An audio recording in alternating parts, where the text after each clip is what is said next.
What's up, guys? Kevin Allen here, aka the Geek from DFS Army. And do you want to win the DraftKings Milly Maker? I know I do. And I've got Adam Burns here, the Shark Lab himself, who's going to take us through his new book, Winning the $1 Million Game: Secrets to the DraftKings Milly Maker. Who knew it was this easy, Adam?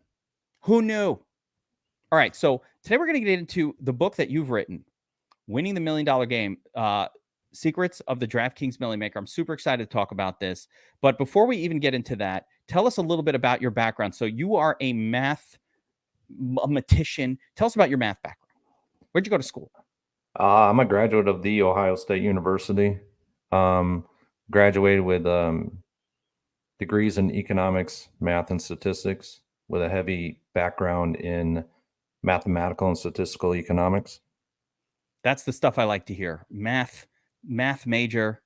Now, Burns, people remember you from being on the show with me and Bobby Wow and Bob, of course, each week. And you've been doing the Shark Chronicles for DFS Army for the past few years, where you effectively chronicle all the different stats and combinations and just details of how to construct the ultimate Milly Maker winning lineup to try to take down the DraftKings big tournament. Now, have you ever won the $1 million tournament? I've never actually taken down DraftKings Milly Maker, but I've been very fortunate enough to actually have placed in the top 10 3 times. And I'm a player that where I don't actually maximize the multi-entry levels of 150 lineups per contest. I actually am only entering in and around 20 to 40 lineups per weekly slate on the main slate. So it is much more difficult for me to take down a top 100 finish, let alone a top 10 finish 3 separate times within the same season of the NFL. So I love that. And the fact that you've been studying Milly Maker winning lineups for going back now, I would say about 5 years since the Shark Chronicles and the Shark Lab articles have been published on DFS Army, where you kind of look at the details of each position group. And I'm excited to get into some of that. We're going to talk about how to choose your QB, how to choose your wide receiver, how to choose your different position groups, and all of those different things in this breakdown. But before we get into that, I want to what motivated you to write this book? I mean, it's a ton of work, ton of pages. I've been looking at the book. It's beautifully formatted, really, really in depth, and lots of math in there. It's not a fast read. It's a really great read, but you have to focus in when you're reading this and really get yourself ready. I'm super excited. After reading that, I'm so pumped to start building lineups using the system. But what motivated you to write this book? The heavy motivation was centered around giving new or less experienced DFS players, and even those DFS players that are experienced, an advantage within a massive contest of that can be upwards of 1.1 million entrants in week 1, or in and around about 200,000 to 300,000 entrants on any given main slate on any Sunday. So the ability to provide someone the ability to maximize your entrance into this contest, whether it be you're maximizing through 150 entries or 20, I want that process to be there for those types of DFS players. I love it. Super fun. I really like math-based arguments when it comes to daily fantasy in particular, and of course, daily fantasy football. Before we really get into position by position, give me your overall take on correlation. Everybody talks about correlation in trying to take down tournaments, especially on DraftKings, correlating between the QB and the pass catching group, but also deeper correlations, like, for example, team versus opposing team, or running back with their own defense and things like that. What are some of the correlations that you're looking to put into the lineups that you're creating? I mean, we always know the true QB with our WRs as a true correlated overall stacking position. especially with the WR1. That actually probably holds one of the highest correlated stacking options that you can actually put into a lineup. But there are also opportunities where you can actually attack some of the lower correlated positional matchups in terms of like you said, the RB with the defense, or even what we've seen in the past is like tight end with the defense. They can actually be correlated as well.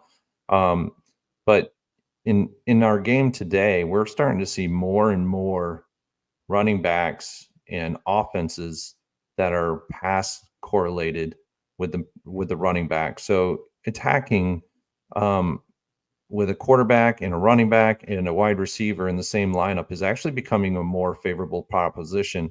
I remember a year or two potentially back when I was making some serious runs at the King of the Beach qualifiers, and even when I was in the King of the Beach, the best lineup that I saw that I was able to put together had Joe Burrow, Joe Mixon, and one of Joe Burrow's wide receivers in that, and I believe it was Jamar Chase.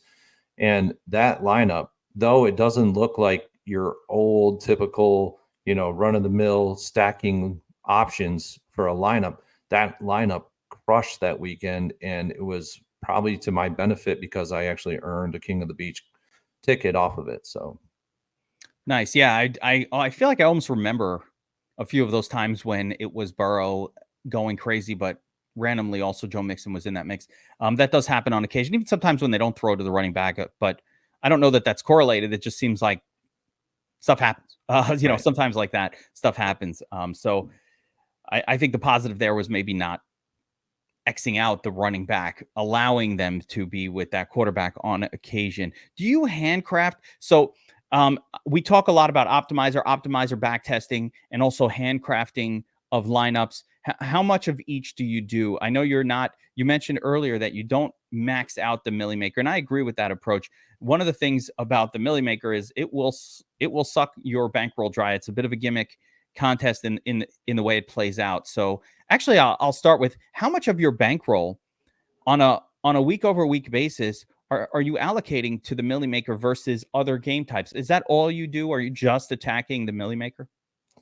I attack the Millie Maker pretty heavily on any given week. I'd say in and around 20-30% of my bankroll is going into the Millie Maker. Um, Before, when I made a serious run into the Millie Maker, placing three of my lineups in the top 10 over the course of 3 given weeks, I was actually entering only 20 to 25 lineups in. So that was about 400 to in and around, $500 a week. At that time, that was in and around about 35% of my overall budget, player budget. But since then, I've increased it to actually try to win this contest and utilizing the methodologies that I've actually put forth within this book on a more holistic level. And I've been looking at in more towards the 40 to 50 lineups. So, that's about $1,000 of my player budget, which I allocate, which is about at the current point in time, about, I don't know, I'd have to look. It's more like 10% now. My budget's much more fruitful these days. But yeah, that, and to go to your point about handcrafting, I handcraft quite a few lineups. I handcraft my cash lineups, and I handcraft my single entry, low entrant, high dollar lineups. But I am heavily utilizing an optimizer called the Domination Station that is provided by the DFS Army, and I'm familiar with that one. I will go on and say that that optimizer is probably one of my favorite optimizers in the industry, and it is because of the fact that it is very user friendly. Um, the DFS Army has developed this optimizer for that purpose for members within DFS Army to actually have it to be more user friendly and not so complicated. I love it. So I was looking over, and I appreciate it, by the way, because we made that nice. So getting into position by position. And I loved reading the book. It just refresher on a lot of things I knew, a lot of things I don't know, a lot of new concepts that I'm excited to put into action this season for my play. And one of the biggest things that I look to do when I'm attacking these tournaments is just like, where can I eliminate things? Where can I think it's you're setting up your player pool, and removing players or removing spots is probably as or even more important than the players that you're choosing. Just who am I not playing?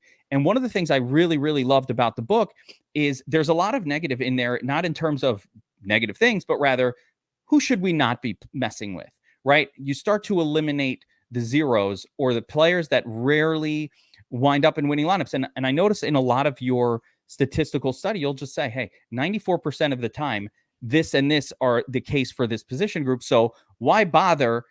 Just don't ever play. Just stick with the 94%, right? And we're going to get into what that is, but stick with the 94. If 94% of the time or 78% of the time, this combination works, or a home team or an away team or a favorite, an underdog are doing these things, then just do it all the time. That's a big part of your philosophy and a big part of the math that you're looking at. You go back and say, hey, statistically for the last 2 years, these guys have all come from favorite teams. So why not do that? So let's go position by position. I want to get into a little bit of who can I eliminate in position groups. And I also want to talk, as we'll start with quarterback, and I want to also talk about correlation. How much correlation is necessary? QB +1, QB +2. There are all these different. Am I bringing back from the other team? Is that necessary? Why is it necessary? Why isn't it necessary? Because I've noticed some interesting anomalies. So starting off, let's just talk about the quarterback position. How are you picking quarterbacks for your Milly Maker entries? So first off, the Vegas betting lines is the sole source of where we begin with developing any player pool within our overall construct of our player pool. Vegas betting lines is probably the ultimate determinant, because the individuals that are coming up with these lines are very sharp. They've been doing it for a lot of years, and they have a lot of money on the line behind these lines. And they have to set them equally as sharp or accurate as they possibly can to get the full value out of each line that is put in play. So starting there, from there, what we look at is I look at and I break it down from the over-under, the spread, to get an overall implied team total for each individual game on the slate for each individual team. From there, once I have that, then I am looking at the high over-under games, and I am also looking at the high implied team total games. I'm also looking at the middling over-under games with middling over-under implied middling implied team totals. And then I'm also looking at the low over-under games and the low implied team totals. And Sounds like you're looking at everything, Burns. Yeah, I'm looking at everything, but I'm going to get to each one very, very specifically here. So the high over-under games, the team that is favored within these games, I am attacking those teams. The team that is the underdog here, I'm maxing them out in my player pool entirely, even in a high over-under game. Middling over-under games. When you say out of my player pool completely, you're talking about all the players from the team, or just the quarterback? You're getting rid of position. So if it's a high game total, yep. We got a 53-pointer. Mahomes going up against Josh Allen, close spread. Chiefs are at home, and you're Xing out Josh Allen. You're only going with Mahomes. That's correct. And what is there statistical data to back up doing this? I have, through my research, I've been able to look at it and determine that the best way to win the Milly Maker is to X out all underdogs in those high over-under games completely. They don't have the ability to produce the winning score that I'm looking for. I would say win. I don't want to use the ability. It's less like the statistics have shown that it's been the favorite. Correct. That does better. I remember a game last year where it was the Lions and Seattle or something. It was like a 53 or 54 point total, and both players went off. But I guess the favored quarterback was the one who wound up in the nuts, although both did well. So would you think that I like to get into the why? Why is it? Why is it that the favored team in a high total game, the quarterback is more likely to be in the nuts, or does it matter why? It's just, hey, that's what's been happening. So let's replicate that process. Well, it's because of the fact that, Vegas is telling us, this team is going to score more points than the other team in this contest. And with our quarterbacks, we want more points. A lot of historical lineup processes that were put forth before. I would say even going back 3 years ago, we would look at those quarterbacks that are on the underdog projected team, right? And what we were looking at is that those quarterbacks that get down late in the game, they're going to have to throw more often to make up for it. Well, they're not guaranteed to throw for touchdowns in that. Actually, that's a great segue into like defenses as well. Like I would attack those quarterbacks for defenses from a defense perspective. Because they're throwing late. So turnovers, that is not, well, we'll get Exactly. into defense, but I love that thought because a lot of us are taught on the defense side that, hey, look for the low total game, look for the lowest game total of the season. But you're right. There are a lot of times when it's that high scoring game, but the underdog team is trying to come back, and that's when the interception for a touchdown happens late. And that we all know that defenses score based on turnovers and points off of turnovers, not based on limiting the opponent to just 3 points in a game Right. and getting you a 7. So it's sacks and turnovers and the other thing that actually produce defense scoring. I like that thought process, but let's stick with quarterback here. So we're at the highest level, we're picking quarterbacks that are favorites. And also a reminder, you can, if you want the book with all the breakdowns, we don't have to get into 100% of stats. If you want the book, Winning the $1 Million Game, it is available on Amazon under Winning the $1 Million Game. The link is in the description below. So just, you can go grab this book. Burns, you're charging way too little for your book, $24.99, I guess the ebook, $29.99 a paperback version. It's crazy. Why so cheap, Burns? You screwed this up. Should have been $100 for this book. I read it. Too much work.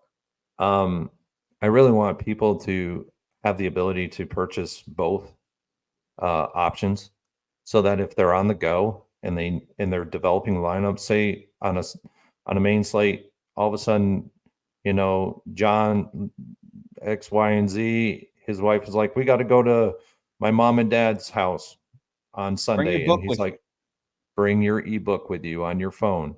If you can't bring your paperback version, build lineups while you're talking to your in-laws, right? Happens all the time. Family happens all the time. I wanted people to have both versions. And, could I have charged $39.99, $49.99? Absolutely. But you know what? I believe that the information is valuable within this book that you can utilize to help you build dynamic lineups in 2023 NFL season. I like it. I think, listen, it sticks with the DFS Army theme of everyday Joes, where we try to build tools to allow everyday Joes to compete on a level playing field with the pros, which is exactly what we've pulled off at DFS Army. So it perfectly fits in line with our philosophy.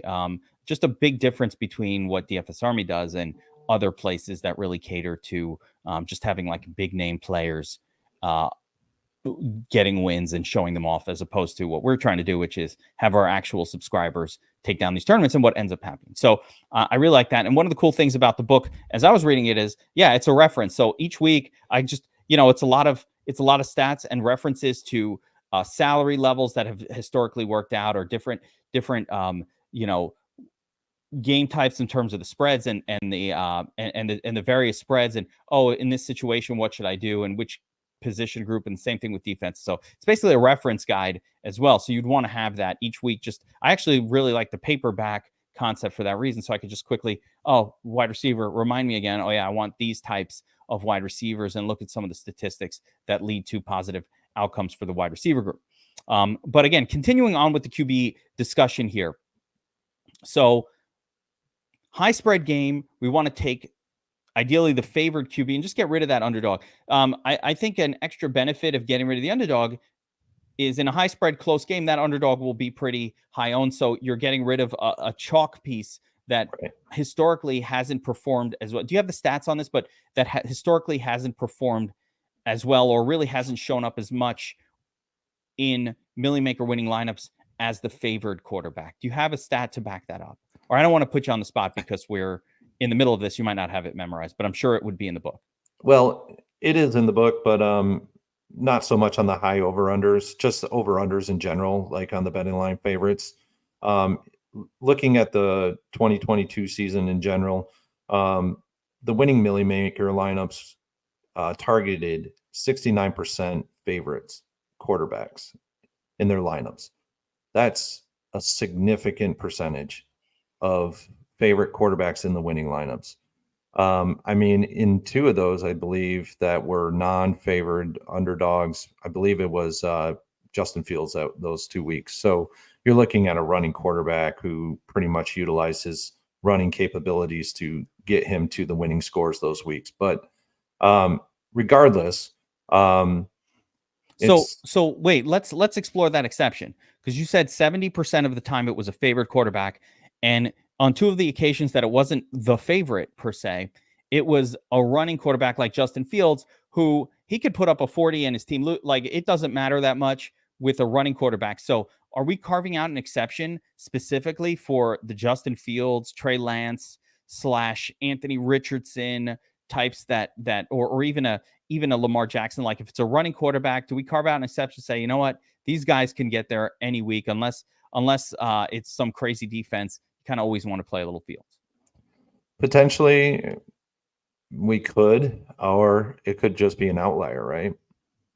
Justin Fields had multiple weeks back to back, like two. Well, I think I can actually take us back there, because I'm much more my process is much more looking at the game and the player. And I can tell you very specifically that last year there was a period of time of about 3 or 4 weeks when Justin Fields was just severely underpriced relative to the player that he is and what he started to do, because he hadn't been doing it before. So he emerged out of the cocoon of, and I think that might be your anomaly, Burns. Listen, Fields was like 5,200 and a running quarterback who could produce 40 fantasy points in a game if things went his way.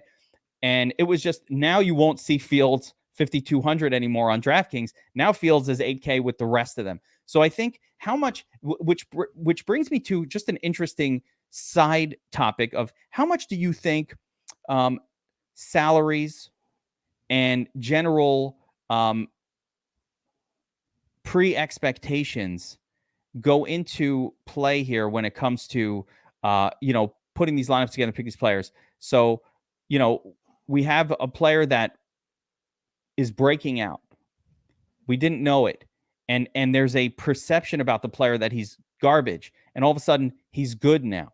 So do we think that factor itself, identifying a situation like that, is an important factor in making your lineup decisions? In other words, can we throw away a couple of these rules whenever a situation like that, which is not always going to emerge, but usually does at some point in the season, is emerging? Like, okay, we have our rule, but let's allow for this one guy because, hey, the field is wrong. Like, I kind of feel like that way about Daniel Jones all year this year. I think the field is going to be wrong on him, and it's going to be underpriced for a while, and then it'll change. So what about just a massive value situation like that? Oh, you got to take advantage of those where they come up, right? Most of the time, those guys aren't going to be in your high over-under games. Your high over-under games are going to be quarterbacks that are probably in and around 6,500 to 8K on DraftKings. It's just the games of the week. Everybody's going to be gravitating towards them, and consequently, the projected ownership is going to go way up, and then the actual ownership is going to be there too. These quarterbacks that are the middling salaried guys, your 6,500 to 5,000, in and around 5,000 on DraftKings. These guys are prime candidates for breakouts. And Fields was one of those guys. He was primed for breakout eventually to happen last year, and it happened. And he was priced so low, and the field wasn't on him. He was like 3% owned, and it was crazy. But I mean, the field does catch up, and they usually catch up the following week and or the week thereafter. But what we're seeing from a salary trend is that in 2022, 6,300 was the baseline average salary utilized within winning Milly Maker lineups in 2022.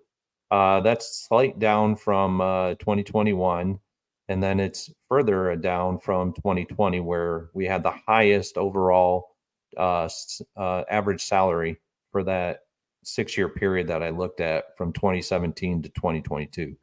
So we are seeing trends in the salaries where it's starting to lower. And you know what it is? We have really good quarterbacks in the 6K and 5K range that are not being exploited by the field. And if we can exploit them in good matchups, that's to our benefit as DFS players. Yeah, I think one of the things that changed in the NFL over the last few years is quarterback play just in general really swings quite a bit. If you look at the season-long fantasy football people as an example, there was a couple of years ago where it was like 3 or 4 guys and then anybody else was terrible. Even kind of last season was like that. There were really only a couple of good quarterbacks for fantasy purposes that were consistent. Your Josh Allen, Mahomes, and Jalen Hurts combination. And then you just had a couple guys squeak in there. But for the most part, most of the season, it was that trio. It was Hurts, Allen, Mahomes. And again, Fields snuck his way in a little bit. And then you had an occasional anomaly from like a Joe Burrow or something like that, which is really interesting. And brings me to my next question, which is correlation and how much correlation is required to try to take a tournament down. How much correlation do we need? How much should we force in our lineups? And I found something really interesting over the course of the last few years, and I want to run this by you as well. But we've gone from QB +2, meaning quarterback with 2 people that might catch a pass from that quarterback, and I'll allow Austin Eckler style running backs into that mix. We went from that to nope, we actually only need QB +1. That seems to be winning. I think the whole of 2021. The whole of the 2021 season, it might have been QB +1 that was winning. I remember in just backtesting noticing an anomaly. Wow, QB +2 isn't winning as much anymore. Why? I don't know. But it's QB +1 that seems to be winning.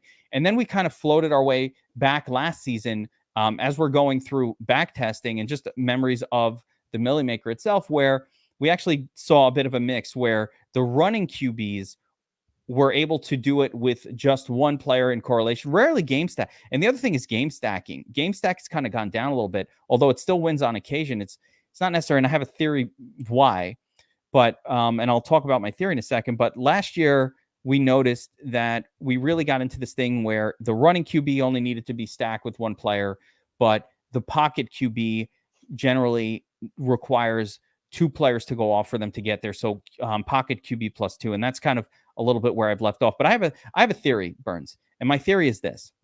The larger the contest, the more restrictive game stacking, for example, or double stacking almost started to become a negative, in the sense that in a Milly Maker with 1 million entrants, you're actually going to wind up with people who are just hitting the perfect combinations of players. Whereas if I'm in a 200-person contest, that's where I want to stack actually a little bit heavier, because you're not going to get a perfect score in there. It's not like, so if a Milly Maker winning score was a 270 that week, I could probably win a 70 or 150 person contest for 220 or 225, meaning I don't need to be perfect. The Milly Maker, if there's 1 million entries, you're going to find the random week where OJ Howard just goes nuts for 30. Somebody got that. Somebody hit it. They're like, what were you playing OJ Howard? He hasn't played, but yet somebody had that. You're going to randomly catch that where in a smaller contest, just having a nice correlated lineup does the job. So do you think there's anything to that, where I have this theory that over correlating in a Milly Maker actually could be negative to your lineup? Yeah, it actually can. And you're starting to see the trend now where QB+1 is starting to light it up more and more. Game stacks are becoming less and less common in these huge contests. Not common, but in the winners of, because I want to, people are Yeah. game stacking away. People Oh, are doing yeah. what they're doing. But we looked at 2022 Milly Maker winners, and game stacking was not like a necessary feature of a winning lineup by any stretch. Yeah, I think it might have happened Happened a twice. few times. Yeah, that So the aforementioned Detroit, right.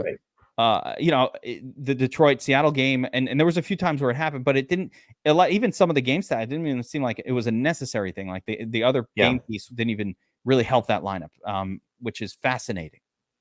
Yeah, it is a fascinating concept, and it's going to be really fascinating to see how the 2023 season progresses through from week 1 into week 18, and how the winning Millie Maker lineups are actually being constructed. Are they QB+1? Are they QB+2? What types of QBs are they utilizing for QB+1 and QB+2s? Are we utilizing a QB that's a running quarterback and only one of his wide receiver, running back, and tight end? Or is it a QB+2 where the QB is actually a pocket passer and he's utilizing two wide receivers, a wide receiver quarterback or wide receiver running back, or is it a wide receiver tight end? And then I really want to dive deep into this year with the article, the Shark Chronicles article, is what types of wide receivers are we utilizing in this fray of correlation, right? With the QB+1, is it the WR2 or is it always the WR1? Or when we look at the QB+2, is he using the WR2, WR3, or is there WR1, WR3? What kind of combinations are we utilizing here? So I've that actually those are some good things that we're going to look at.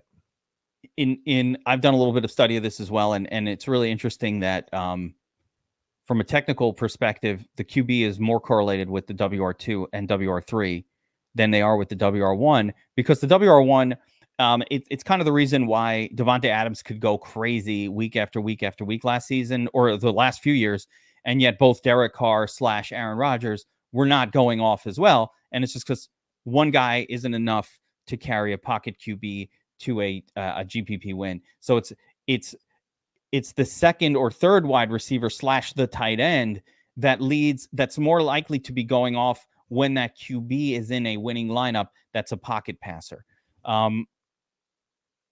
We didn't get into low total games because we're looking at ways to eliminate quarterbacks from our player pool. We talked about at the high level, you could probably avoid the underdog unless we're carving out an exception, unless it's either an underpriced running quarterback or generally a running quarterback, which again, there's 2 or 3 of them in the league right now that I would consider running quarterbacks. It's really just Fields, Lamar Jackson, and Anthony Richardson at this point in my mind. If Trey Lance gets a job, he might be one of those names as well. But then we have Josh Allen, and Mahomes, who I consider to be sort of hybrids of those things. And book is still out on Trevor Lawrence. But what happens when we go down in game total? So let's talk about games with a sub 44 point game total. Are we eliminating everybody from those games? Just you're out.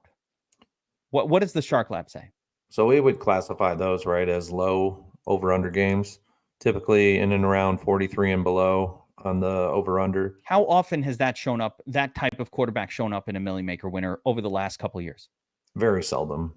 The actual percentage is, I don't really know I'm off the not going to top of put you my on the head, spot but to memorize it. These things are detailed in the book. Yeah. Remember, winning the $1 million game, you can get that on Amazon. Link in the description. But those things are detailed in the book. But is it low enough that you can say, as a blanket rule, uncheck any quarterback in a game total 43 or below? Yeah, it's a baseline for sure. Yeah, and I do it quite frequently in my lineup builds where I look at low over under scores of games and I'm like, these quarterbacks aren't going to make it. It's just because of the fact that you have a 43.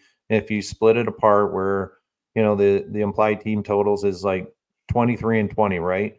So how many touchdowns can you get within 23 points? It's But I three. mean, but And I mean, the flip side of that, Burns, is, Vegas is wrong a lot of the time. Like, they'll get it wrong.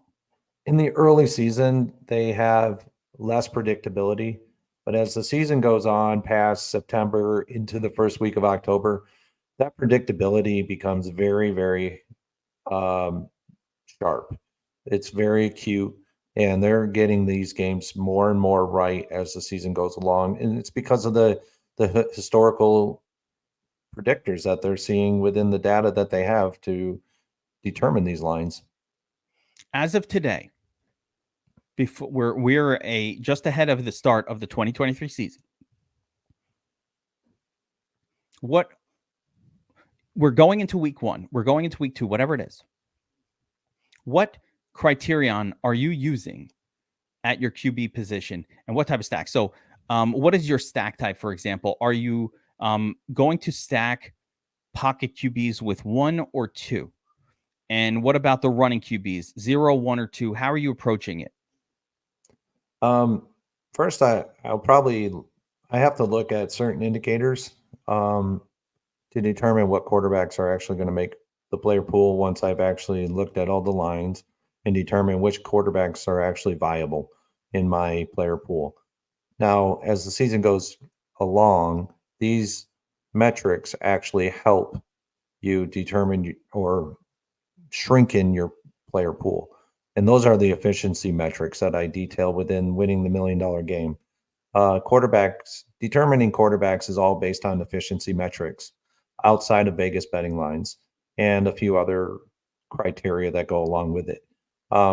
Metrics that we look at for efficiency are touchdown rates, yards per attempt passing, yards per game, completion percentage. And I'm also going to add in another efficiency metric that's actually detailed in the book is quarterback rating. The higher the quarterback rating, the better or more efficient that a quarterback is. So from there, to allude to the question, QB plus 1, QB plus 2, I'm looking at running quarterbacks, and I'm going to either stick with no stacking, or I'm going to stick with 1, and I'm going to run with it all season long with my running quarterbacks. And then when I look at QB plus 2, I'm sticking with pocket passers, and I'm looking to get the best combination with their supporting cast of whether it be the running back, the wide receivers, or tight end. So to put some names to this approach, and then we'll move on. I want to talk about other position groups as well. To put names to the approach, if we're looking at Joe Burrow, if we're looking at Tua, if we're looking at Stafford, or any of the rookie guys, the Bryce Youngs, those type of quarterbacks, Kirk Cousins, that's a stack plus 2. Those guys aren't getting there with 1. You need them with 2 guys. If we're looking at Mahomes, who is more of a spread the football around than a runner, but can run a little bit as well, but almost too much spread to focus on 2. If we're looking at Justin Fields, we're looking at Jalen Hurts, of course.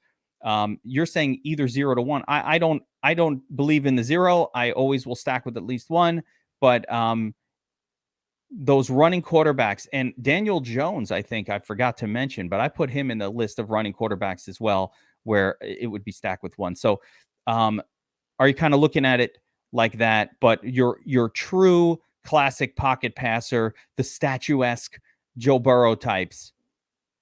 Joe Burrow's not even that statuesque. I shouldn't let's call them the Matt Stafford types. Yeah, Herbert, for sure. Justin Herbert is the perfect example. Man, that's a stack plus 2 guy. He is not getting there with 1. But you can allow his running back to be one of those 2. And Herbert is actually really relevant, much more relevant than a Matthew Stafford. So stack pocket QB with 2. Is there any need to forcing a bring back from the opposing team at all? Have you seen any statistical evidence that to win a Milly Maker, you should or need to be bringing a player back from the other team? It's not a statistic that happens as much as you think it would. It's not even that high.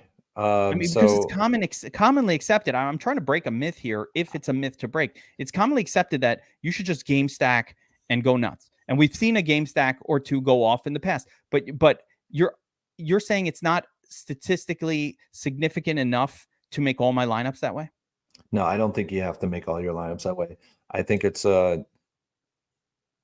not as relevant as you may think it is in today's game of DFS. 'Cause ultimately what we're trying to do is we're trying to stay one step ahead of all of our competition. So that 200,000 plus entrants, it's a puzzle. We are trying to solve a puzzle each and every week. And those puzzles pieces are the players and how they fit within that overall 60,000 piece puzzle on FanDuel and 50,000 piece puzzle on DraftKings. How do we do that? What steps do we need to take to get there? And to be honest with you, how correlated is a bring back? It's it's becoming less and less prevalent to have a bring back as the absolute stack. So I'll paint the scenario of the game, right? So I think it's twofold. Yes, there is correlation because especially on the underdog side, if a team is if the under if you're dealing with a high total game, right? I'll just give Mahomes, right? Mahomes is going to go extra crazy when the opposing team is scoring. Like my favorite thing that happens when I've got a Mahomes lineup is they're down 21-0 to the Titans. If you remember that playoff game. Mm-hmm.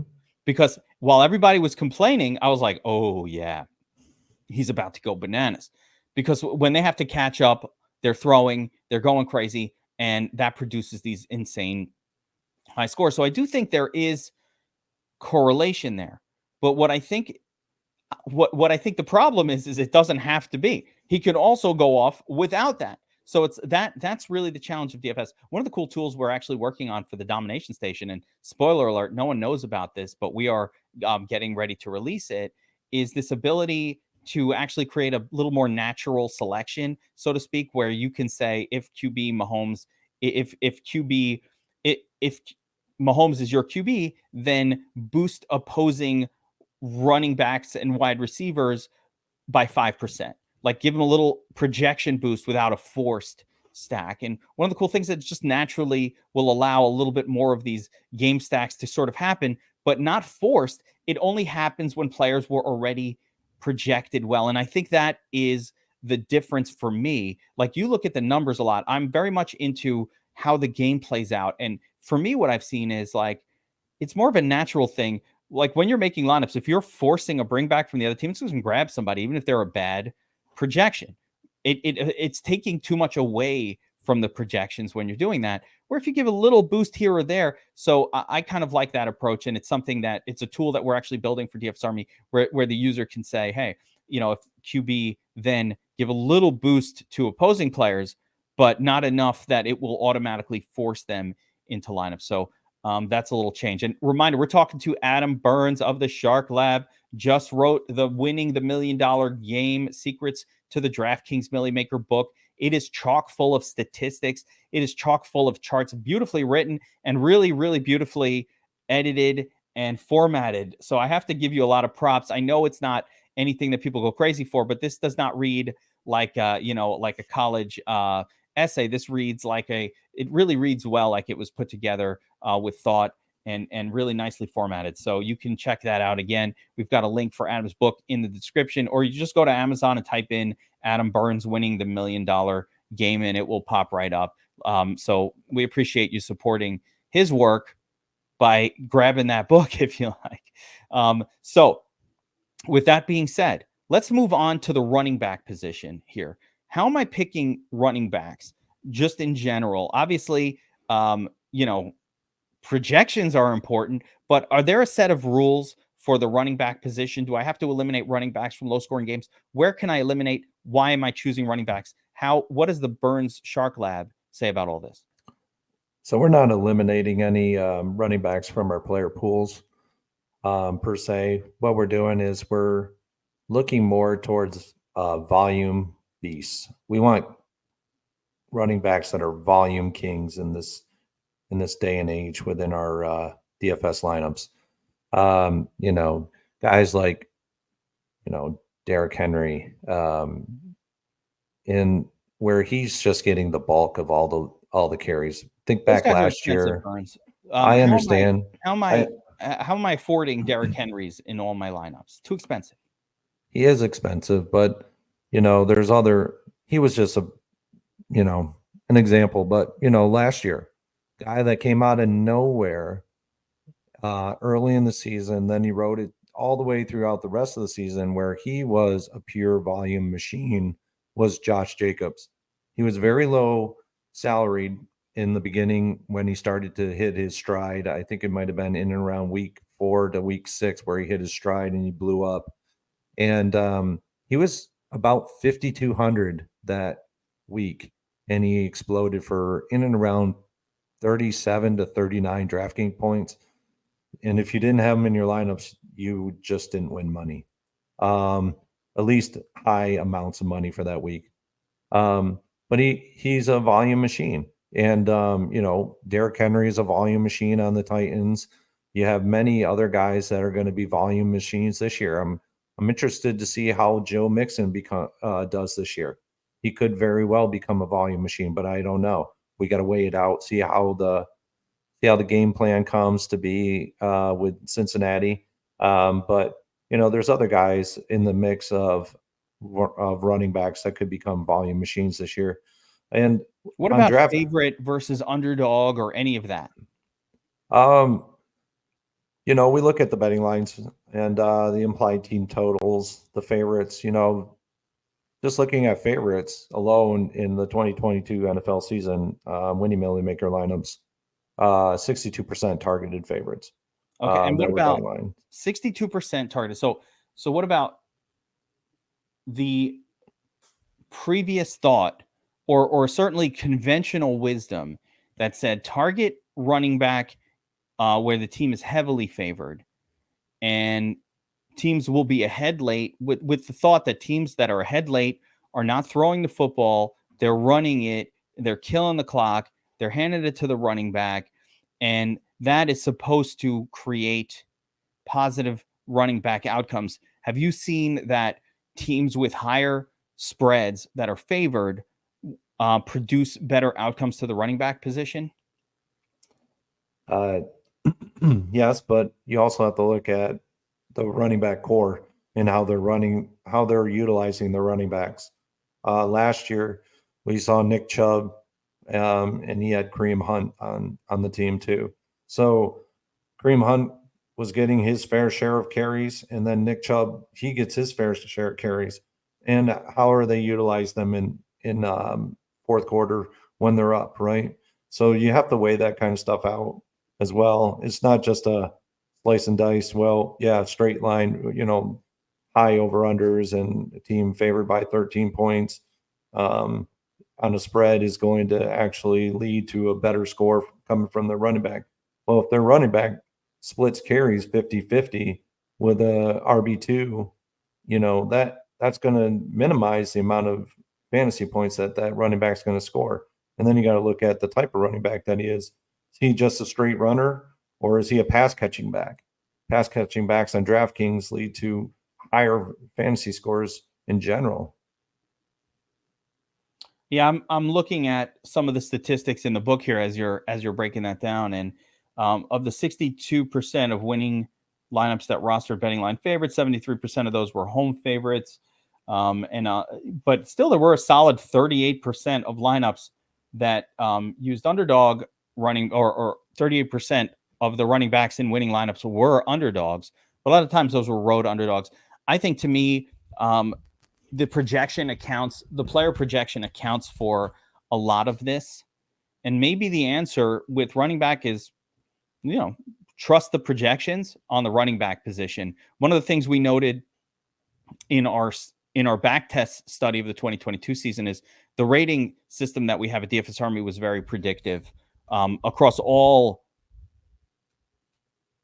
the position groups, but very much so at the running back position, because that also will take into account the opposing team's defense versus position, the defensive line, the offensive line, and a lot of the factors that we don't necessarily see real quick with our eyes. But are built into the rating systems that we've built over at DFS Army. So maybe high-rated running backs are a really good way to start as well, because value, the rating accounts for value as well as opposing defense, how many yards they're allowing to opposing running backs, all those different things that factor in. So is there any component in your study of Milly Maker winning lineups where there's some correlation with the running back and something else, or not so much? Like, it's okay if it's not anything, but was there anywhere where I was like, hey, if you take a running back, try to use them against your quarterback from the opposing team, or try to match it up with the defense? Or is that not even something to be overly bothered with? I wouldn't really overly be bothered by it. I would just, allow things to materialize in your optimization of lineups over the given slate. Make sure that you're really targeting a certain type of running back. Let me And ask one more question on this sure. subject. So, higher team total, better, worse, or indifferent from the running back position, for the running back position? It was actually pretty favorable for high team implied team totals of 24 or greater. It was 71% of the winning Milly Maker lineups that targeted those types of running backs from those types of games. So 71% of the time, the running backs in the Milly Maker winning lineup were high team total games, meaning at least a 24-point team total or greater. 24 points would be like an even odds 48-point game total situation, right? So team totals of 24 or more, it's above average, and it's a nice little team total. So we want to not exclusively, but primarily target favored running backs with higher team totals of at least 24 points or greater. And obviously, logically, more touchdowns to go around, more chance the running back gets one. That stuff is just obvious across all position groups. Right. So let's talk a little bit of wide receiver now. A lot of our wide receiver selection is going to stem from the QB that we're selecting. You might need two wide receivers if you're taking Tua with two of his guys. If you're taking Burrow, you probably want two of his pass catching weapons if you can afford it. But there's still that third wide receiver spot, or two if you got a running quarterback. Have you found anything like this at the wide receiver position in terms of how can I eliminate low scoring underdog wide receivers? Or is wide receiver one of these things where anybody could go off? You should not really eliminate too many of these at all. Wide receiver is a very difficult position to eliminate anybody from your player pool because of the fact that any which guy can go off at any point in time. It's probably the most uncharacteristic position. Volume is a big determinant in your player pool, determining who you should actually elevate of a wide receiver in your player pool versus lowering a particular wide receiver in your player pool. Like if I'm looking at two different guys on DraftKings, I don't know, for example, let's see, like a Keenan Allen, and then I'm looking at another slot guy.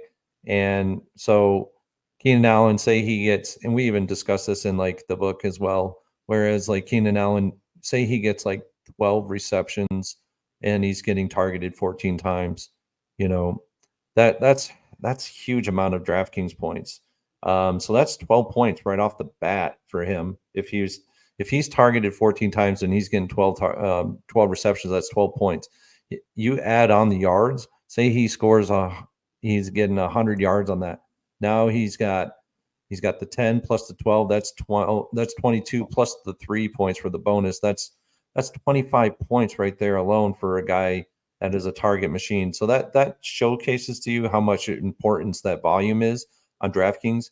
Whereas like on a FanDuel, we want to target touchdowns. So we like those guys like your Tyreek Hills, your Jamar Chases, your Justin Jeffersons I like those guys on FanDuel. both.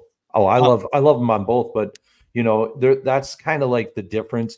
You want your touchdown machines on FanDuel, and you want your reception machines on DraftKings. Well, let me throw this at you, because one of the things that DraftKings and FanDuel do, but DraftKings especially, is they price a player based on their average scoring expectations. And I remember for a lot of years, I'm going to go back to Julian Edelman, where he always had this great high floor because he would get targeted 9 or 10 times a game, and it reminds me of Keenan Allen, where he does get targeted a lot, but he's not necessarily like a big touchdown scorer. Doesn't score that often. And so it keeps the ceiling a little bit muted, but it actually keeps their DraftKings salary a little bit too high for effectively what their ceiling is. Do you care about stuff like that? So, for example, on DraftKings, I might get a Christian Watson for 5K because even though he's a touchdown monster, he's only getting 5 or 6 targets a game. And so while he can produce a 30-point fantasy score and get the 6x that I need to try to take down a tournament, his floor is pretty low. And if he's not doing touchdowns and making big plays, he's probably not even gonna, he'll probably actually ruin your lineup. Where a Keenan Allen, he rarely gets you 30 plus fantasy points, but he does get those 10 targets. He does tend to get the yardage, just the touchdowns aren't necessarily there, especially not 2 touchdown games that you might want. But he's priced up in a Studley zone alongside the Jamar Chases of the world, because his average score is about the same as theirs, even though they're more volatile. So should we avoid, my question for you, Burns, is should we avoid the consistent, maybe not such a high ceiling, but high floor, kind of expensively priced on DraftKings players like Keenan Allen or Julian Edelman circa a couple years ago? Are those players to avoid in your Milly Maker? Like, should I forego Keenan Allen for AJ Brown, who's the same price, but a much more volatile player that when he's doing his touchdowns thing has 40-point upside, whereas a Keenan Allen probably is more of a good game gets you 25? Yeah, absolutely. I mean, we talk about it all the time. Know your contest type. Know the contest that you're entering your lineups in. Well, we are entering the Milly Maker, Burns. We're entering the Milly Maker. We're trying to win $1 million. Yeah, and in that thought too, knowing your contest type that you're entering. If you're entering the Milly Maker, look at the guys in and around a Keenan Allen. He's typically in and around 7,000. He'll move between 72, 7,400 down to as low as 6,500 on any given slate that week. He could be in and around those ranges. But look at the guys around him. What types of wide receivers are in that salary range? Salary ranges are very big, determinants in terms of what types of wide receivers you need to be attacking. We talk about it in the book as well, like the salary ranges that were heavily exploited by winning Milly Maker lineups, and that was the 5,000 and the 6,000 salary range. Whereas like your 7,000 has still got a decent amount of percentage for being in the winning Milly Makers lineups, but it wasn't as high. And so I'll give you some numbers because I have your chart in front of me open. I wonder if I could pop this on screen so people can see. Hang on. Let me show. I'm going to show you a little bit of the ebook here on screen. Let's do that real quick. Just a little bit here because it's a book and it's not going to show that well, but I'm looking at the PDF version and I'm kind of looking at this chart here of wide receiver ranges. And again, this is what you get a full book of these kind of stats everywhere. And just looking at last season, it says here that only 2 occasions was a wide receiver 9K or above in a Milly Maker winning lineup, which I'm shocked at. Wait, what happened to Justin Jefferson? What happened to Cooper Kupp? I think they were both Justin Jefferson, if I remember right. So only 9 times in the 8K range, 16 times in 7K. And of course, listen, you gotta pay down. You gotta pay down. But also I would say of interest was the fact that only 13 occasions was a wide receiver in the 3,000s range in there. With that, actually, when I saw that, Burns, was surprising to me. That was surprising for me because I figure on DraftKings a lot of times you got to find. But I think what happened was just they crept their way up more into the 4K range, where you found your Mac Hollins breakouts last season. Like it wasn't necessarily happening last year. at the $3,000. One of the interesting things about DraftKings is they slightly, in the past, I don't know if they're still doing it. In the past, they would tweak their salary algorithms a little bit each year to sort of how they're setting the salaries for the players. I've seen, for example, the minimum salary for running back go up from 3K to 4K in the last couple of years. There's no running backs under 4K. They just stopped doing it. I don't agree with that, but they did that. And similarly, we used to see a lot of decent the tight end salary range is just flopping all over the place. There used to be, hanging out in the 3s and the 4 now. So they changed it around a little bit. But it is interesting that why do you think it was that only 13 occasions did a wide receiver in the 3K range make the Milly Maker last year? If you really look at it, the displacement of salary is actually starting to go down. The WR1 is an average salary of 7,100.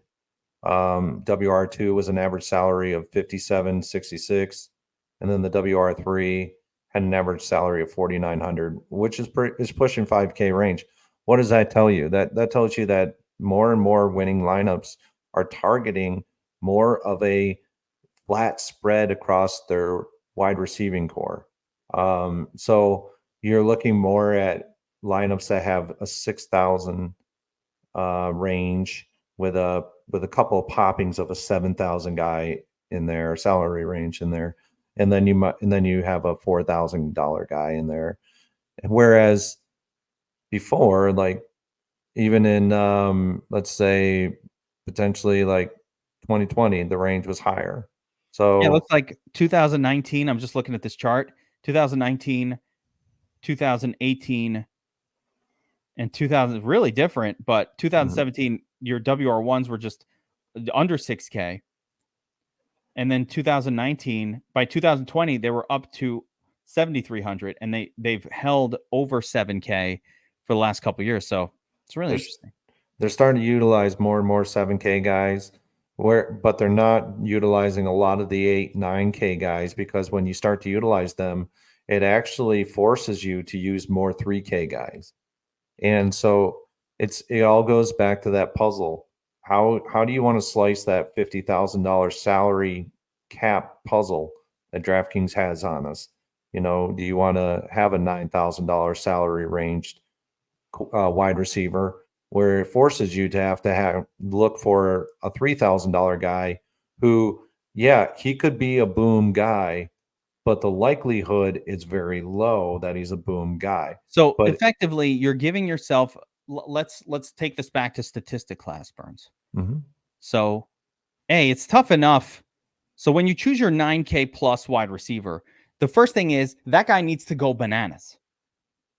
It doesn't work. 9, 18, 27, 36, 45. So 5X, which is what it takes to win the DraftKings Milly Maker. And I think maybe understanding that multiple, I can't believe we probably should have touched on that.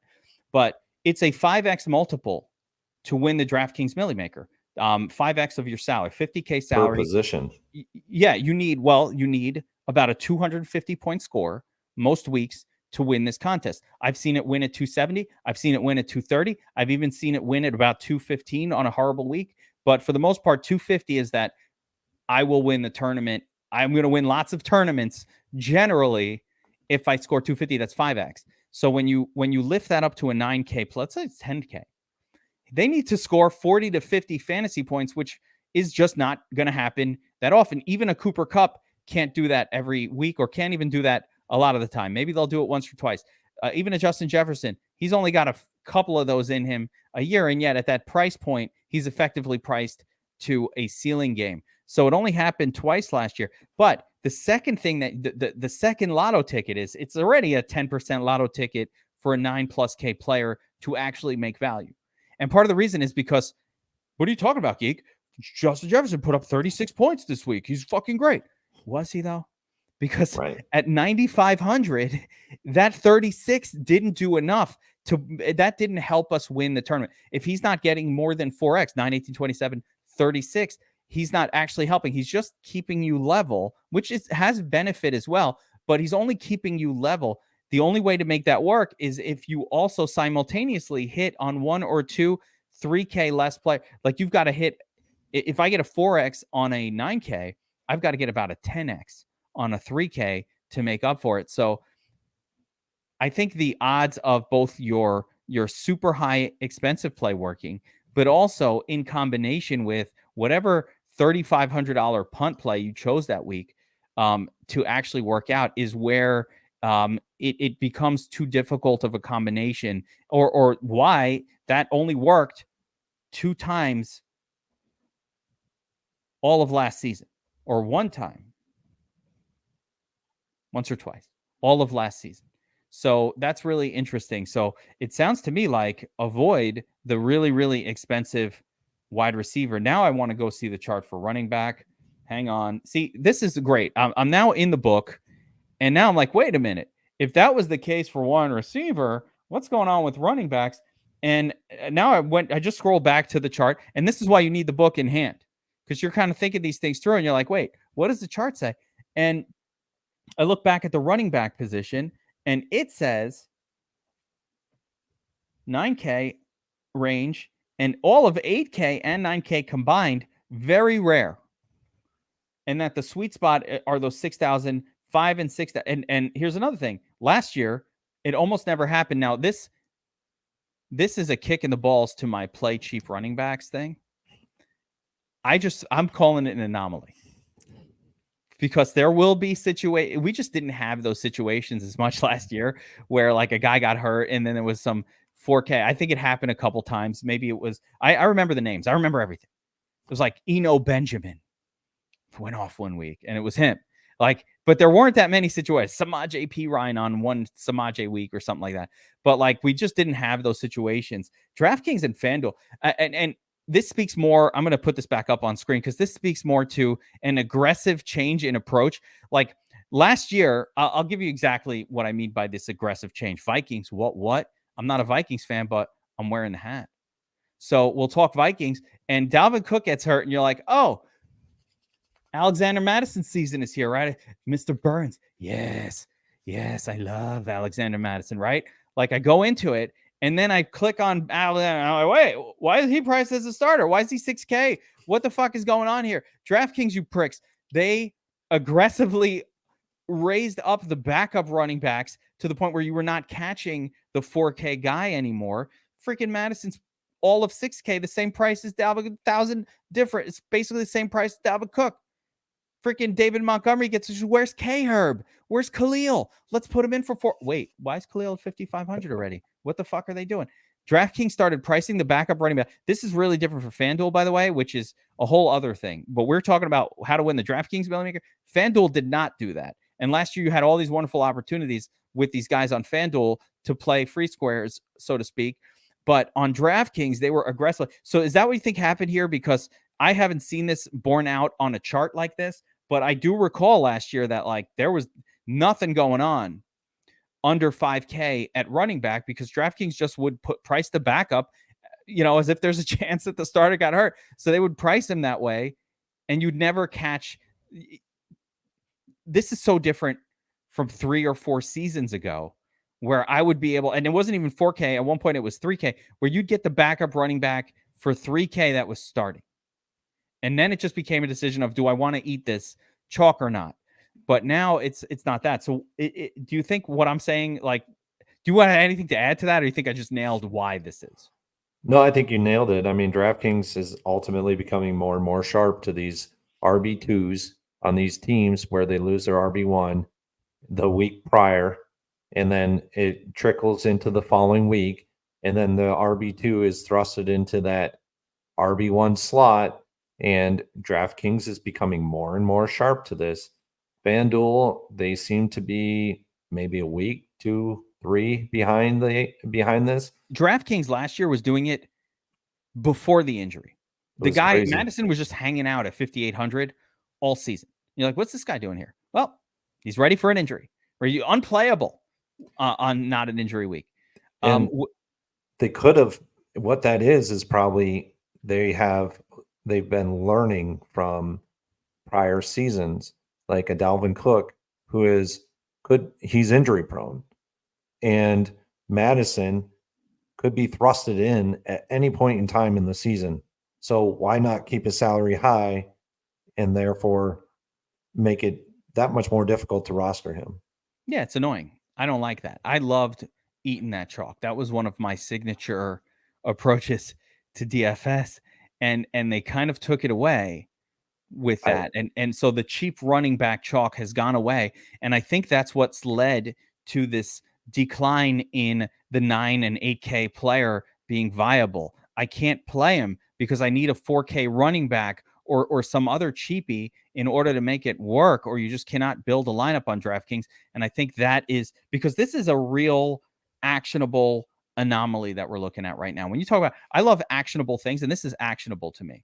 This is actionable. This is telling me if you're trying to win tournaments, as much as I love Cooper Kupp when he's healthy, as much as I love Jamar Chase and those guys when they're healthy, you just really can't aggressively target. Now, the exception I remember from last year was just Tua to Tyreek Hill. You know, that one a couple times. So that is the exception. So I think in conclusion, in looking at the salaries and just in general how infrequently these higher priced players wind up in tournament winning lineups, I think that's very much predictive and something that we can use that's actionable. So understanding as attractive as it is on DraftKings to play the 9K plus players and even the 8K plus players, it's just less common for them, extremely uncommon for them to wind up in lineups that win the Milly Maker. I bet if we looked at cash games or some other thing, that those guys would show up a lot more, because in a cash game environment or even a smaller dollar high, a lower entry, higher dollar, but it doesn't matter how much money, be quite honest. But even in smaller contests, 25-person tournaments, 10 or 5-person tournaments, those smaller ones, I bet those would be must use players because you want to lock in the points. But when you're trying to, again, beat hundreds of thousands of other entries, what's going to happen is somebody is going to find the 6K player that went off for 30 points and is a better value on a points per dollar basis than the 9K player that went out for 36. And that's really the challenge. At every salary level, as you go up, they need to beat, in order for you to win the tournament, they need to beat everybody else that's cheaper than them, which is why it's such a difficult, even though these more expensive players are much higher floor, it's too much to ask that they also beat every single cheaper player at the position group significantly. Even though I think Justin Jefferson will beat most players every single week, or when he has his good week, it's like, okay, but did he beat all of them? Did Christian Watson randomly, I keep using my Christian Watson example, did he randomly go off for a 25? And wow, I thought I was so special with my 33 from Jefferson until I saw a guy for 3K less or 4K less that went kind of similar. And that's what wins the Milly Maker. That's what wins these giant GPPs, whereas the smaller ones lock in the points with the stud, find a turd in there, a 4K, a 3K that didn't do anything. He got a 4, but it doesn't matter because your opponent tried to find the 6K guy that went off, but it's much harder on a week over week basis to know who that might be. So as you're spreading out your entries, Burns, before, and one of the things I love about the book, by the way, and just looking at it is, and once you read the entire chapter, there's a section at the end where it just gives you like the tips, the takeaways. And that's the stuff that I know I'll be referencing every single week. Like I need this in front of me because I'll go back to it. And a lot of this is written up in the Shark Labs article on DFS Army as well. But like just the general, like, all right, look for running backs with higher team totals, look for the favorites at home, look for these little bitty tips that you can keep referencing every single week that help us sort of make these lineup decisions. But even now, as we're talking, my eyes are being opened up. Like, wow, I think I've been over, there are times when I just jack up my Cooper Kupp exposure. When he was going nuts, I was just like, I love this guy. I'm jacking it up. And he was going off, but maybe that didn't matter because when he was 10K at one point or over 10K, it's like, no matter what you do, you couldn't find other players to go along with it. So even when he does go off for 40 points, it's wasn't good enough. Still wasn't good enough to take it down. Or at least last season, those situations really didn't work out. Yeah, absolutely. It's how we slice that $50,000 salary cap pie. You know, if I utilize Justin Jefferson, he's $9,000. I got to sacrifice somewhere else to make it work. And that might be I have to sacrifice a running back. I have to sacrifice a quarterback somewhere in that lineup. I got to sacrifice salary to utilize him. And it then ultimately in the industry, we call it the stars and scrubs approach. Start and scrub Uh, not working, not working. yeah, Got to go right. with the middling. Got to go with the middling approach, which is really fascinating. It makes sense. And if you look at the winning lineups, you see a lot of bit of that. But as we continue our back test, I want to eyeball that as well as we continue back testing one of the things that Burns and I have been doing this year.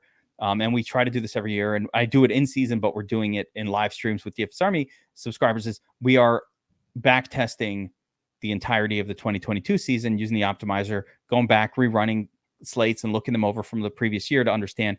And it's really cool when you have this information, when you're armed with this information, then when you're looking at the lineups, you go, oh yeah, wow, look at that. You're right. They didn't use anybody over in the 8K or above range. That's interesting. And look, there's no cheapy running back. It's kind of middling. And then the final thing, of course, and I want to get into it at the very end, is ownerships. But before we get to that, because ownership is, of course, very, very important, it's hard to win any sort of giant tournament with a highly chalky cash looking lineup. That just never wins. I think that's a big mistake that a lot of, especially new players, use. Like, we have a lot of people who sign up for DFS Army. I'll give you a perfect example. And they use what we call the optimal lineup, or some form of the highest value plays available to you on NFL. And they wonder why that doesn't win a tournament, and it never will. And I try to, we explain, clicking optimize on an optimizer is going to give you effectively something akin to a top optimal lineup. That's not what design. That's going to be very chalky, very highly owned players. That's the opposite of what's designed to win a tournament. And I don't think people fully understand the difference between what is effectively a cash lineup and a tournament lineup. Of course, I've made videos detailing that stuff. I don't want to get into it here, but how important is ownership when it comes to the construction? There's a section in the book about game theory and ownerships. And again, I don't want to go into a full thing about that because that's just going to take forever to talk through. But the baseline in the book, and the baseline of what we always talk about with ownerships, is, hey, if you have two players about the same price with similar floor ceiling common, and maybe one's slightly lower floor, maybe a similar ceiling as the other guy, but one guy is 25% owned and the other guy is going to be 3%, that it's always the correct move to go with the 3% owned guy. Is that the overall? Do you have anything to add to that? Yeah, I'm going to put a pen in that one for a second, but I will say this. When you look at particular positions and rostering a particular position, what you want to ultimately do is what makes a particular player versus another player better. In running back positions on an ownership level, it's not important to go contrarian at the running back position because ultimately we want volume, whether that's through passing or through rushing. Wide receivers, we want volume, but we can typically get it from a wide receiver that is lower owned than another wide receiver. And then at the quarterback position and the tight end positions, we can kind of start to see some single digit to potentially a low double digit amount of ownership. So in retrospect, for the running back position, eat the ownership.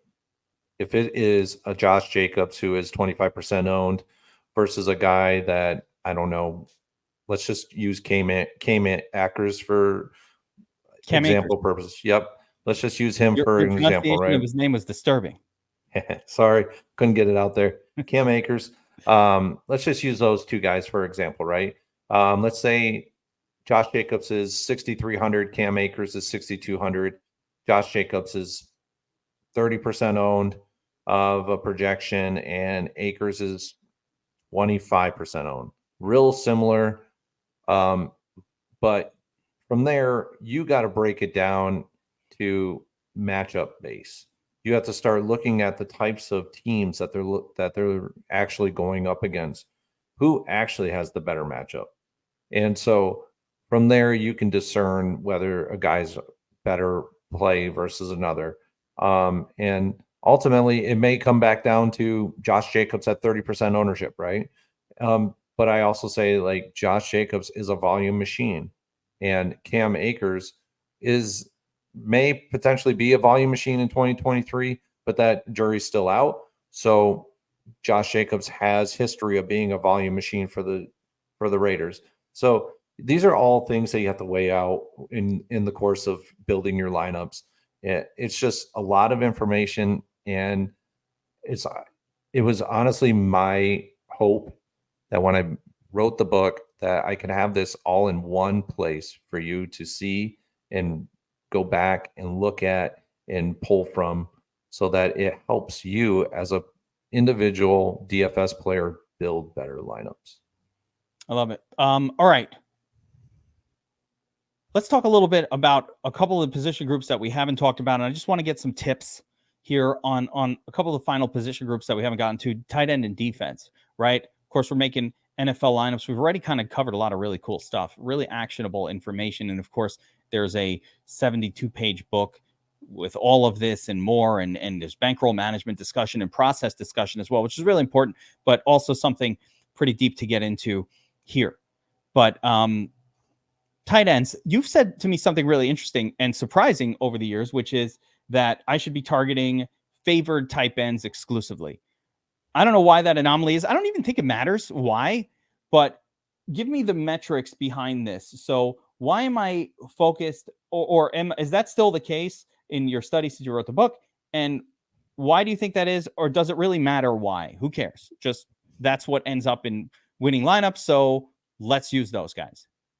Yeah, the metric is huge on favorites over the course of winning Milly Maker lineups in the 2022 season. Betting line favorites was 71% winning Milly Maker lineups. So almost 3/4 of the time, a betting line favorite was utilized in a winning Milly Maker lineup. That is massive.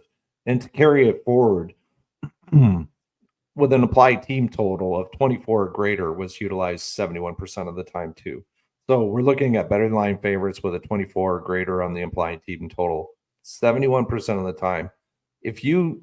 That is very actionable in and of itself. What we want for the QB position as well, which is interesting.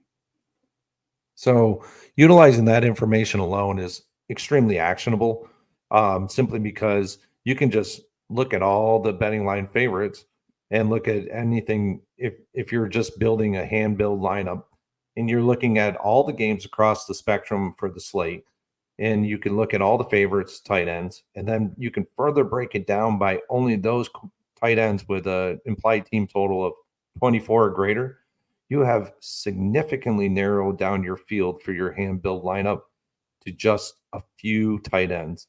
And then from there, you can further narrow it down by matchups. And then what was even more interesting that we saw was in those 29% of the lineups that were betting line underdogs, 90% of them targeted a tight end with an implied team total of 24 or less. So now you are geared, or you are armed with some very actionable pieces of information for you to target successful tight ends for your lineups. I love it. That is surprising. But again, if 71% of the time high game total favorite tight ends are who ends up in the nuts, then I ain't fighting that. I'm looking at the chart here last year, and I see that also in terms of salary, the vast majority of tournament winning tight ends, and actually I'm maybe mildly surprised at this one, mildly, we're in the 3K salary range, and only 21% of the time. I would have thought that the chunk range for salary at tight end was 4K, but actually it was really much more in the 3K range. 41% of the time they were in the threes, and then only 21% of the time, still significant, it was in the 4 to, I'm assuming this is 4 to 5K range, and then a couple times in your 6s, and only once did a tight end in the 7K range end up in the Milly Maker, which is crazy because I feel like Kelsey was in the 7K all of last season and had some big games. You're saying didn't matter because even when he went off on those big games, some other slightly cheaper tight end would have a similar enough score that it would negate the Kelsey situation? Absolutely. And the $5,000 salary range, there was 0 Yeah, I tight just skipped ends. it. So I Yep. just so never 5K. Now these things change year to year. Oh, So yeah. so like the way that DraftKings, I'll bring this up on yeah. I like, did you forget 5K or just never happened? I don't know what's going on here, right? So I'm just looking at this in the book here, and of course, salary slightly changed, but I think the takeaway for me is 3 to 4K is where you want to be hanging out. Anywhere from 3K to 5K, essentially, unless we get a Foster Moreau situation where you have like or a Dolchich last year situation where you get a guy that just like, a rookie has emerged. I think Kate Otten had a week. Dolchich had a few weeks where he was under 3K. But for the most part, unless it's some new player emerging, if the tight end has any sort of life in them at all, they're already up in the 3s or 4K range on DraftKings. And it sounds like that's where you primarily want to be hanging out. Although it's not insignificant that 7 occasions, 6K tight end, which is your, George Kittle, Mark Andrews zone, those 24% of the time. So that, but I guess what it is don't pay 8K plus for Kelsey, because I actually think here that Kelsey went up over 8K at one point last year, and just it was a 0, so it doesn't show up on this chart. It never got there, and the 7K guy is just too expensive. So tight end is one of those spots where you just need to save a little bit. Yeah, absolutely. And I know that Kelsey can pop off at any point in time. It's an outlier. It's not typically actionable like we would like to see. Like you want to see higher percentages. Those are more actionable. Yeah. Well, Kelsey even when can go Kelsey off. goes off, this is the problem with Kelsey. Now that I just think through, like his best games are like a 30. Like, great, 10 receptions, even 2 touchdowns. I mean, he has gone even crazier in his career, but I mean, I think in the playoffs he might have actually surpassed 40 in one game. But for the most part, Kelsey, great game, got you like a 28. But at 8K, 8, 16, 24, 32, 40, he needs to put up 40 fantasy points, which I just think a tight end is just not capable of. We've seen Jamar Chase go for 40 plus. I've seen Mike Evans do it. I've seen, Justin Jefferson and Cooper Kupp do it once in a while, but it's not common. For a tight end, they don't have the speed of a wide receiver to just like be streaking down the field and catch the ball generally 40 plus yards down the field, like what Devontae Adams would routinely do with Aaron Rodgers back in the day. Like the tight end is just doing it with volume and touchdowns, not necessarily with like these 80-yard plays that wide receivers can pull off. So they just don't have the ceiling to produce enough. Again, I think one of the things that people miss on is at 8K, 40. It's 40 fantasy points that you need to keep up with the tournament winner, and you're just not going to get it. And by the way, when you pair Kelsey up with super expensive Mahomes, you really, really squeeze the lineup to the point where I think, was Mahomes to Kelsey a winning combo? Even was it at all last year? Did that win a tournament? Do you remember? I know I've just put you on the spot, but do you remember if that won a Milly Maker? Yeah, they did Like once. once. Yeah. And that was probably the one time when Kelsey was still at 7K. So that's that one occasion where a 7K player. It was actually in week 1, where he was actually 6,600. And Mahomes was 7,700. So they didn't really price him right. But the week that Kelsey was 7,800, which was in week 10, the winning lineup paired him with Justin Fields. Okay, so it wasn't even a stack because the stack was probably too expensive at that point. And that was, I believe, when Justin Fields was still massively underpriced. Interesting. All right.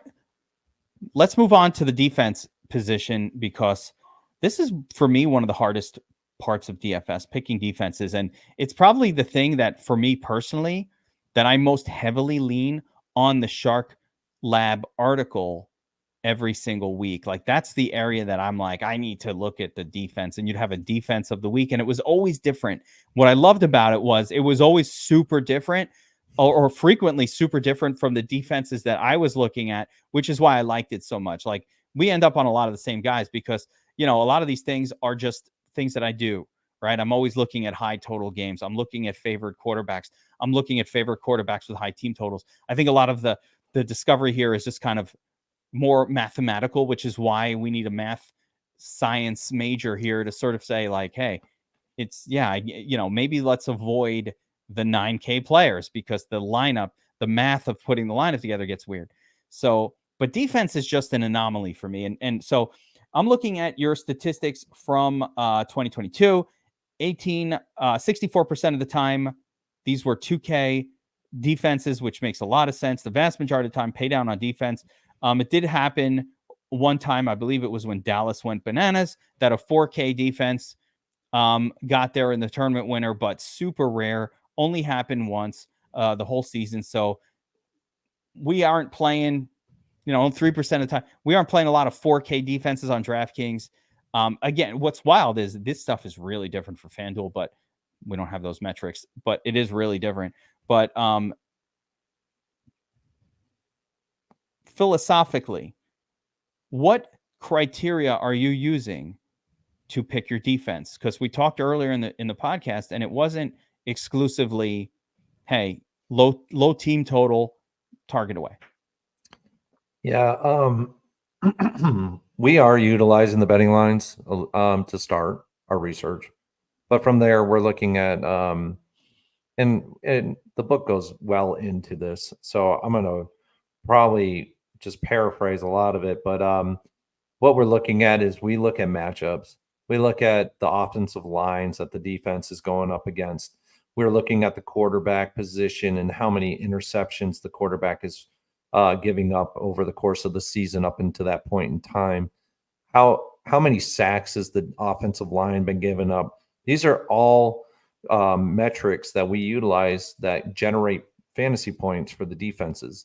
So if we just target defenses that are going up against porous offensive lines that allow a lot of sacks to the quarterback, therefore the quarterback has little to no time to get rid of the football, and he throws the ball up, and then all of a sudden it's wobbling in the air, and the defensive back comes down with it. You're looking at some very actionable things that can lead to significant fantasy points from the defense. Now, you're never going to be able to project a defensive score off of an interception. Those things are very difficult to project or predict.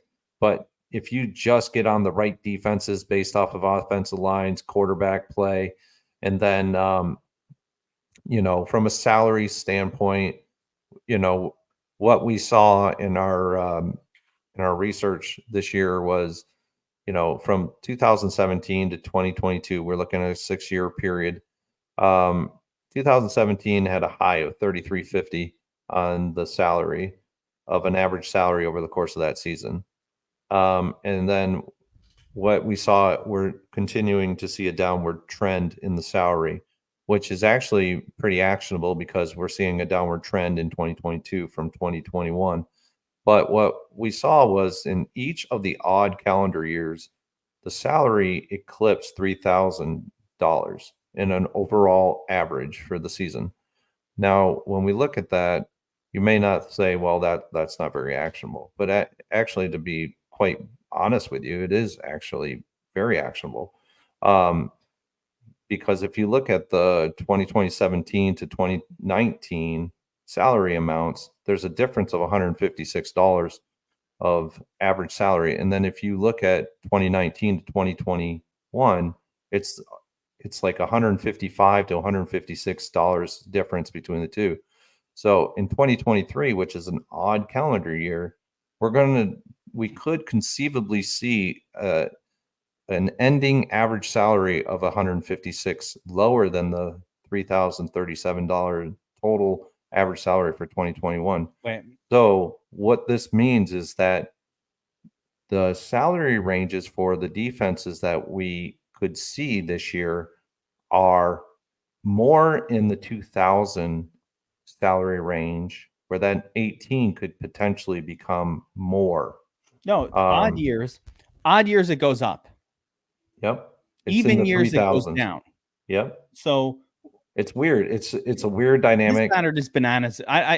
Is this statistically significant? I don't know. These are trends. These are trends that we're seeing. And if I had to put it right, if this historical trend is right in terms of my prediction, I think we're going to see a salary trend in and around an average salary of $2,881 in 2023 for an overall average salary spend. So it's going to go up a little bit, which is just wild. I like the tips portion. So your basic tips are here, just target QBs that throw a lot of turnovers. Game totals, though.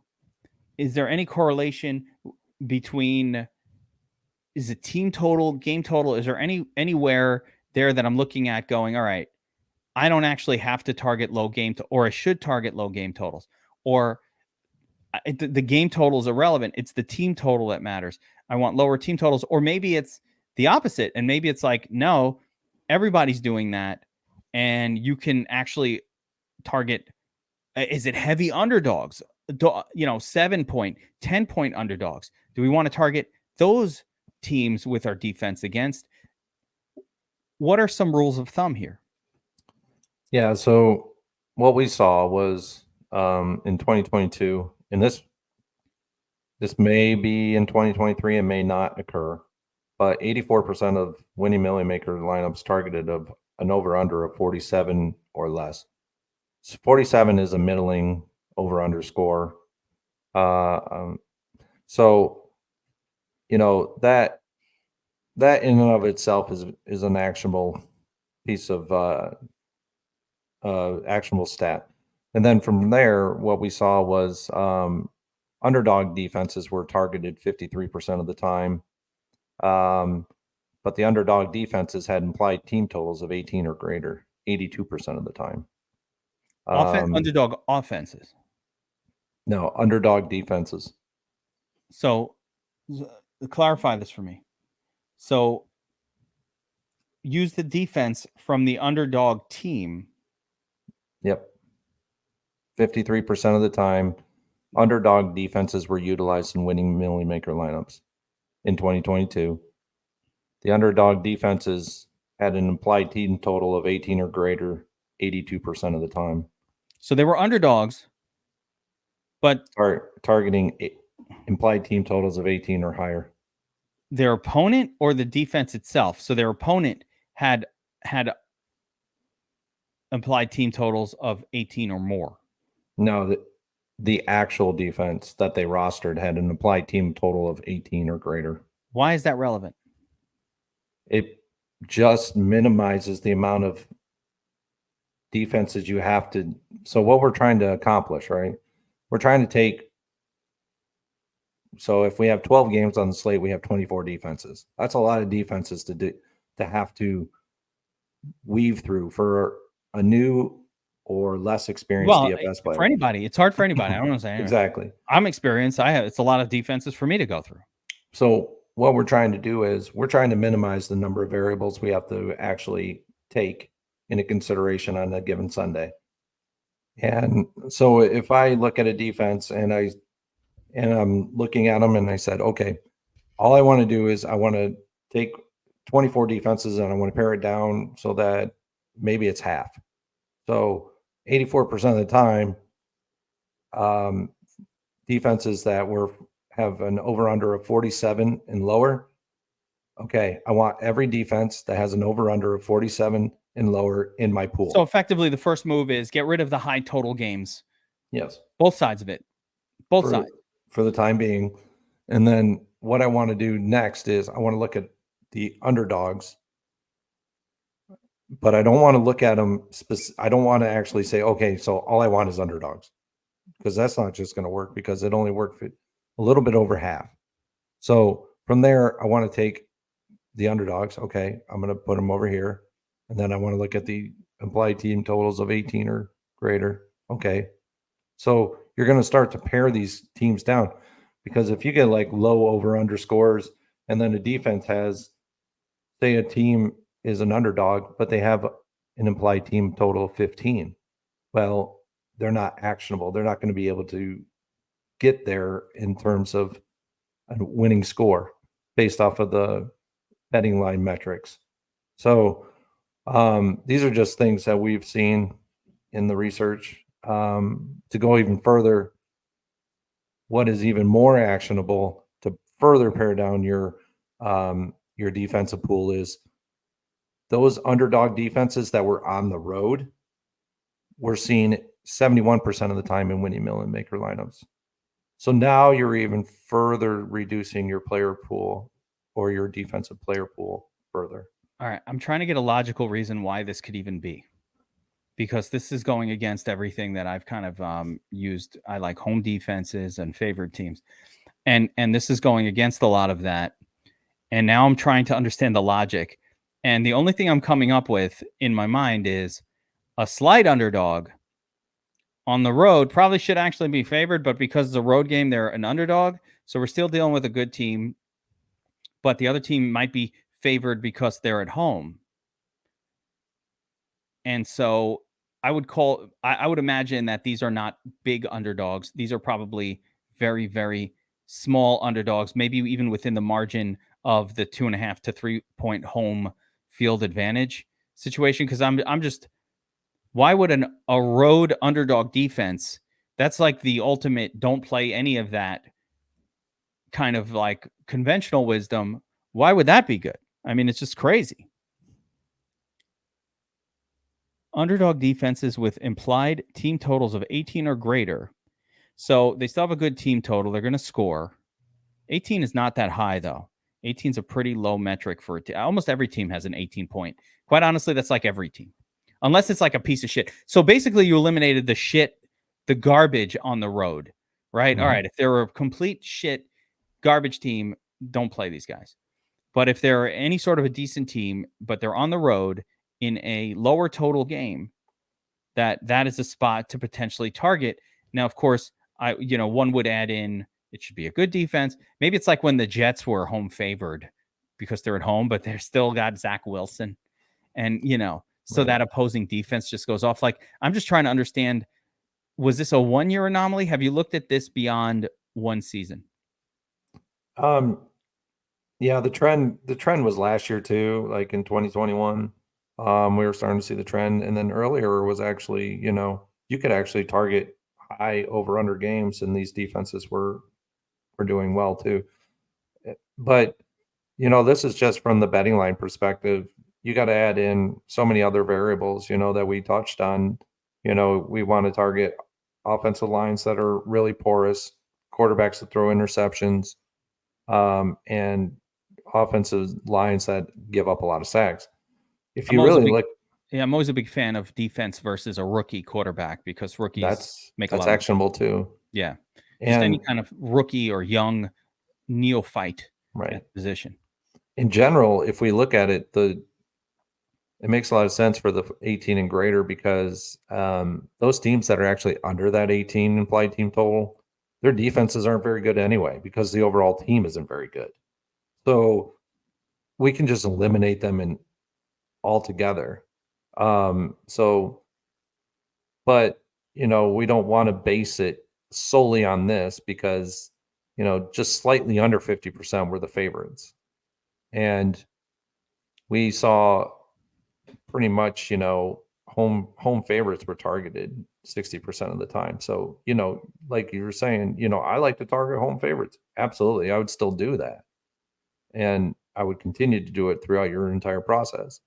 But if we want to see underdogs in our player pool, this is a way to do it as well. But they have to meet all the criteria. I mean, you got O-line, D-line criteria that needs to be met too. So, And sometimes you just got to get lucky. Yeah, pretty much. Like just don't go crazy. Don't play defenses against Pat Mahomes. Well, Or generally, Jalen yes. Hurts. Don't play him. Yes. If it's a super elite offense, I would also add on, don't play defenses against teams with a 25 or higher point total. In other words, there are lots of other components that go into picking the defense. Again, DFS Army rating has been pretty predictive for this as well. And defensive points allowed by a particular team is super helpful as well. But I always love your defense pick of the week. That's a little surprise. Like it is, and it usually was actually some team on the road. I'm like, what the hell is this? Underdog on the road? What is it? Pittsburgh? Why are we playing Pittsburgh on the road? And then they go off for 21. So, or Dallas all I rode the Dallas defense bandwagon. Dallas was like the first time I ever made exceptions. Dallas and New England at one point a couple of years ago was like, I made exception to my only play cheap defenses rule. And I was like, I'm paying 4K. I'm paying 4K for Dallas. I'm paying 4K for the Patriots against Zach Wilson. Yes, I'm doing that. All right. Let's wrap it up here, Burns. We've gone for a long time. We've covered a lot, but nowhere. We just touched on all of the incredible data that's in this book.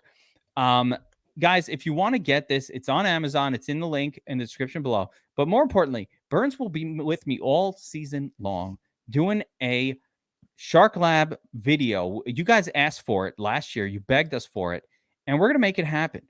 So we're going to do a Shark Lab video where we're talking specifics of that week. So today you're probably in the comments already been whinging about not getting specific players. I want to know who to play week 1. Well, guess what? We're doing a specific show for that where we'll look at what the Shark Lab, and I'll try to let Burns talk. I'll do my best. And more than I'll do my best. And we're going to look at what the Shark Lab says about each position group. So we'll get into the specifics, the players, the QB wide receiver stacks. We're going to get into all of that specifically in season so that, every single week we've been putting out the article, but I know not everybody's reading an article. Some people like to hear it explained. And, I'm like that too. I love watching videos and podcasts. So we'll be doing that as well. The Shark Lab article will be back as always. And it's a great thing to look back on in previous years. It's available on dfsarmy.com. You can go see the previous one, see what the Shark Lab article is all about. Again, the book is called Winning the $1 Million Game. How the Secrets of Winning the DraftKings Milly Maker by Adam Burns. It's available on Amazon. Buy the book. Leave a nice review if you like it. This is a new author. And I know whenever you do something, he did this. This is a project done out of love. This will not make Adam any kind of money. Like there is no money in this, but you put in a lot of work, a lot of effort. You deserve not just reward. A lot of times we do it because we like the satisfaction of helping people. We like the satisfaction of seeing people that we've helped take down tournaments, win $1 million. Last year, week 1 NFL, we had one of our subscribers take down the DraftKings Milly Maker. And when I tell you the exuberance, not just of that person, but of the entirety of DFS Army just cheering it on and watching and living and dying, oh, we're going to take $1 million. It was great. And I truly felt like I won $1 million. I truly felt I've never won a Milly Maker. I'm not going to say I have not. I don't really attack the Milly Maker too hard, but for reasons you mentioned earlier, I just don't. 150 lineups, it's quite expensive. It's about $4,000 a week, and quite honestly, I don't. I like to spend my DraftKings entry money in a way that doesn't generally lose 90% every single week. So like, I don't attack it to the point where I'm truly trying to win $1 million. I certainly would like to, but we had a member win it last year, week 1, and it was amazing. That was the $5 version of the contest, which of course I will be maxing. If you give me a $5, I'd rather max $5 and $3 contest because that for me works out to that 20% of my bankroll thing that is much more appropriate for how much you put into these style of contests. But you'll be with me all season long, giving out the Shark Lab takes in video form. Make sure you're subscribed to this channel. Notifications are written. You need to get notified because our videos aren't going to be 20 minutes or 15 minutes. If you want that, there are other places to go. You can get some clipped up. Here are your 5 best. If you want that, that's a different spot. But we're going to break it down. We're going to talk about why we're doing what we're doing, why these plays are what they are, get into the math with Burns here. And it fascinates me every single time as well. So I always enjoy sitting down, talking with a mathematician about the statistical, and sort of the stats behind how to win these tournaments. And so we'll be doing that all year. Make sure you're subscribed to this channel. Again, I think we'll wrap it up here, Burns. I appreciate you coming on. I appreciate you writing this book. It really has helped me. And I can't wait to continue to read it, use it as a resource every single week as I'm making my lineups. Wide receiver position, change the page, go look, help remind myself. I love rules of thumb, but we forget. All we remember is what happened last week.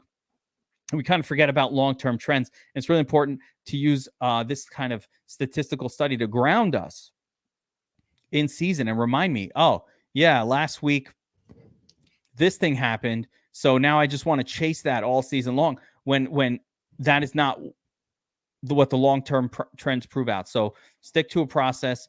You want to be consistent with your process, and this hopefully will help us do that. Burns, any last thoughts? It was a pleasure writing the book.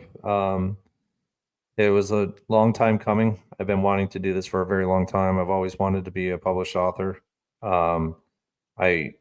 If any of you have ever read any of my Shark Chronicles, you know that they are very extensive.